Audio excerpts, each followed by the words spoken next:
What is going on, guys? In today's episode, I am going to fill in some of the blanks that I left on the last maintenance episode on how to replace your battery. Yes, pretty simple job, but it is indeed one that when you know, the more you know. Yeah, the more you know, the better. So without any further ado, ladies and gentlemen, welcome back to the channel. This is the Vikings Garage. And on today's episode, you're not gonna need much more than 10mm socket. Damn, that's kind of the one that seems to always be missing. Well, good luck with that.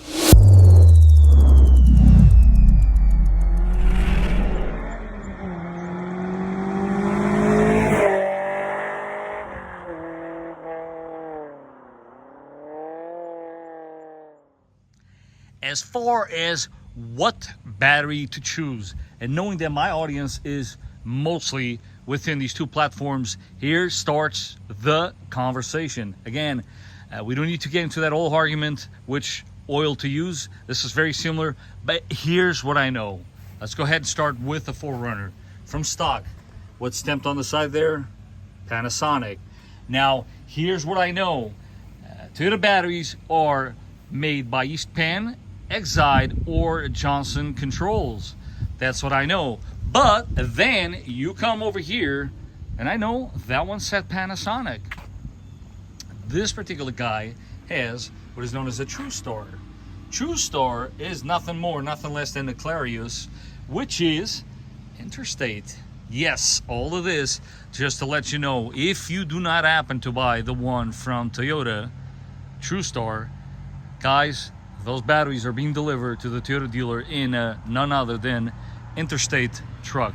So yeah, if you're at the parts store, you got an Interstate there, go ahead, put that one in, because it's nothing more, nothing less than a Toyota battery with a different sticker.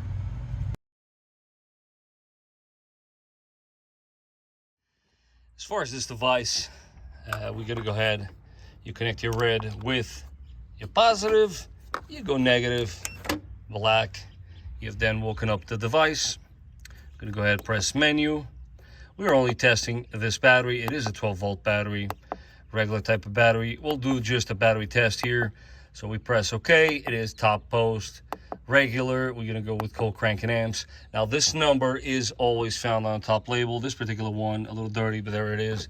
It is 710. So let's go ahead, press enter, and it will give you the result for this battery. And as you can see, this particular one is good. This Forerunner, I actually know for a fact, super hard to see here because, you know, everything is buried. But your alternator, which is buried in there somewhere, has been replaced. Jeff did go ahead and replace it at some point. Not really sure if we're going to even be able to see it, but perhaps the pulley. Oh, there's a shiny pulley. There you go. You can kind of see poorly, but yeah, the alternator has been replaced, so no worries there. And you could even test your starter motor with this, but I'm not going to test it because I know it is good. It starts every single time, and that's this is clearly the issue that we are trying to go ahead and correct. Not much needed. This particular vehicle will need battery replacement, but if you have some corrosion on your terminals, I want to show you how you can properly do this. And again, it really doesn't take much. I would highly recommend the usage of gloves and a mask. For those that have done this job know, you definitely do not want to be breathing that stuff in. It is very bad for you. So yeah, do use a mask and get some gloves. But first things first, and this applies only for those that own an S2000, I'm going to go ahead and move the rod from this service position to the fully open position. You might not know this, but that's your normal position. But on an S2000, you got another opening there. And when you look closely at this little corner, there's another one right there. So let's go ahead and do that. Now that I've done exactly that, boy, I was cutting it close. But all good. Still plenty of room. Let's go ahead, clean these terminals, and let me show you a few more tricks before I meet you guys back here.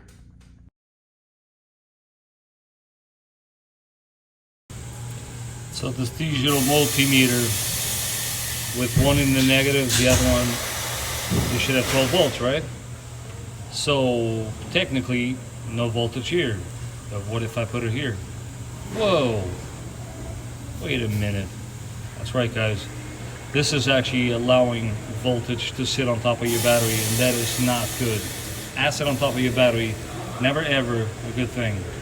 So in this particular case, because we're on a budget, I'm gonna go ahead and clean the top of this battery so that we don't have a fire hazard. This is a great battery cleaner, but once again, if you are indeed on a budget, any degreaser, just like spray 9, will do the trick just fine. The key here is soak it as much as humanly possible, because after the fact, you are also going to use another spray bottle with water and clean it all off. You can also use a mug and heat up some water in the microwave and pour it over. Does the trick beautifully. And of course, goes without saying, clean it up as best as you can, wipe it down, and you are now ready to protect those terminals. This will be the first time I'm showing you this, and there's a very good reason. I want to definitely emphasize on the importance of protecting those terminals.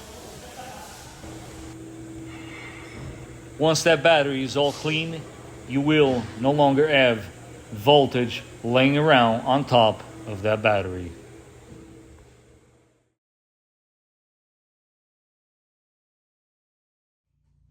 So returning back to our S2000 battery here, this is a fairly small battery, but that's beside the point. You never ever want to have this kind of corrosion. So a key tool here would be this guy. This is a two-part tool. This one would be to clean your actual terminal on the battery. Show you in a second what I'm referring to. And when you split these in two, you will see that you have another brush. This brush is to clean the actual terminal itself. Let's go ahead and start with the negative. If you do not want to use the previous method, you can always purchase one of these as well. You can spray the stuff all over the top of the battery, and it cleans it up just as well as spray 9 would, with the small difference that this one, as indicated in the can, will actually show you if you have acid present or not, because it will actually give you a purple color. But in this particular case, there's no point on us cleaning the top of this battery because it does not have acid. I know that because it is very much clean, but just an option nonetheless.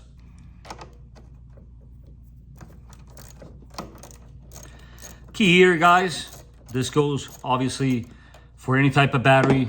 You always, when using whatever tool you decide to use, keep tools from hitting anything. Yes, we're in the ground. We can touch ground anywhere.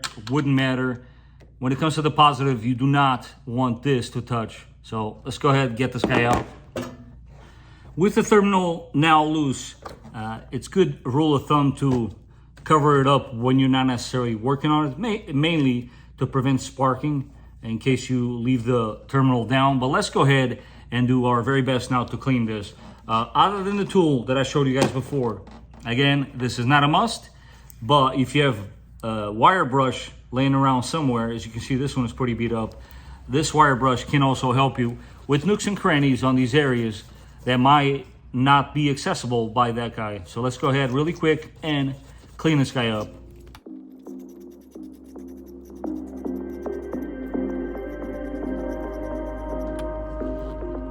And once you've done just that, this is the final result. Again, this is not perfect, guys. This is all on how much time do you actually want to spend cleaning this terminal. It's completely up to you.